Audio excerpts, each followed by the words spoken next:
Hey, how's it everybody? I'm Josh and welcome to the channel. Today we're going to be spearfishing with the Salvimar Predathor Vuoto 85 pneumatic speargun. Let's get into it. So on this drop, me and my buddy Chris were hunting a nice moo pile on a reef that he knows pretty well. I've never dove here before. And we were just about to start three-pronging, and kind of out of the corner of my eye, I see this fish swimming in a circle in and out of this rocky structure. So I go back to the float, grab my gun, go ahead and reload it. It's always a good idea to unload your gun if you're gonna hang it on your float. And Chris grabs his camera.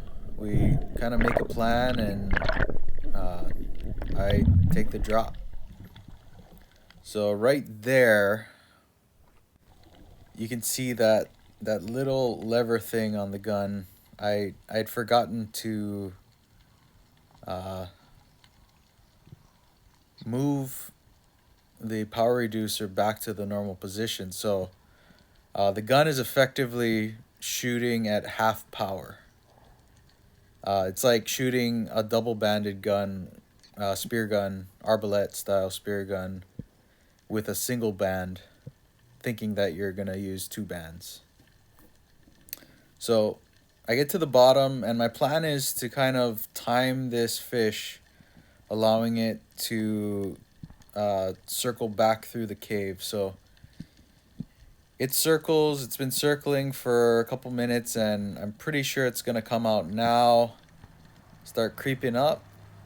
I get a little closer, and I think a king cole pops out, and I get spooked. But then the omilu now shows up, and I take a shot. So my camera was kind of low on my head, so I didn't really get good footage, but as you can see, the shaft didn't go quite through. The omilu fights, and my shaft tip pops out.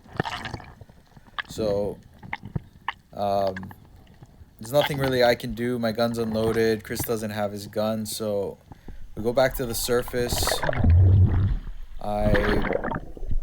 I'm kind of just like, I'm bummed. I was like, how did that not go through? And then I realized, okay, my reducer was in the wrong position. So by the way, this is going to be an unedited clip, other than the freeze frame. I go ahead, I reload my gun as quickly as I can. These pneumatics are a little harder to reload. Well, they're a little different reloading than a typical arbalete style spear gun. So I go ahead, reload, do it safely, make sure I keep track of my loader, rewrapping the gun, making sure line release is in the right spot. And at this point, I'm not really believing that the fish is gonna stay in the house, but you know, there's always a chance. It looked like I hurt it pretty badly.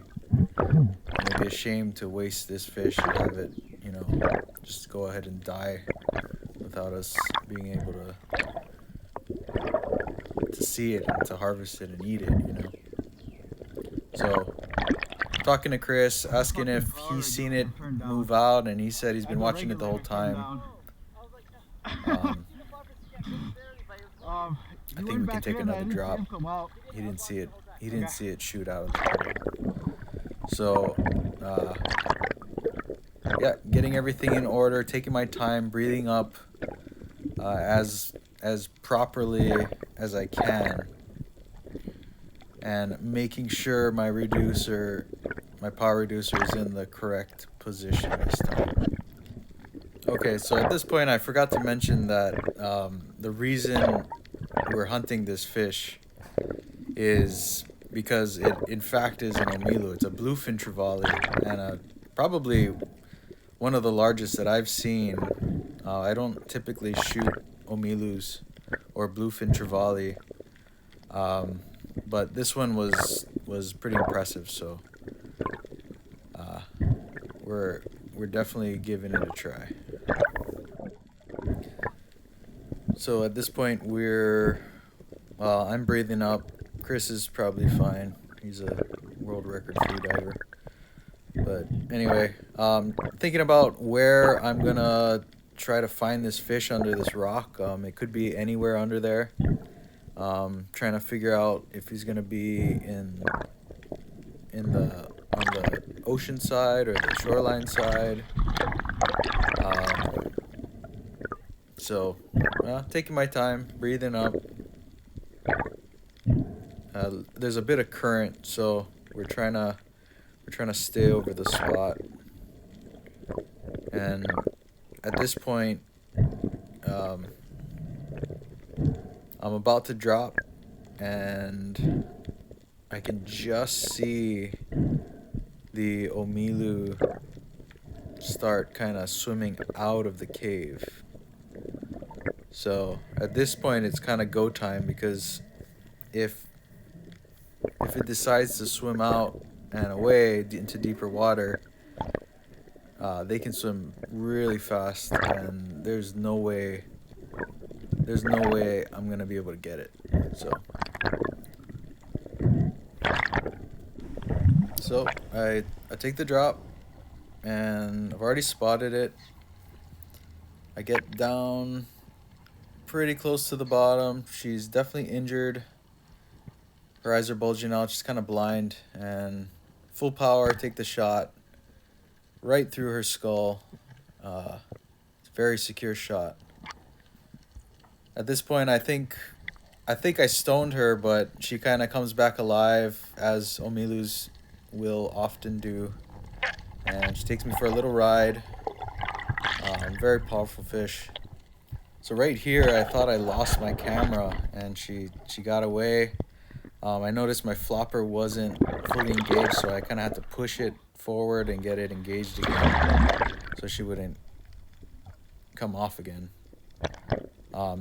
Yeah, so omilu fight really hard. If you've ever fought one on a pole, if you've ever shot one, I mean, one of the first large omilus I shot bent my spear in half, and it was probably half the size of this one. Okay, so after a couple minutes fumbling around trying to brain this fish, we get back to the float, and cautiously try to get the omilu on the stringer.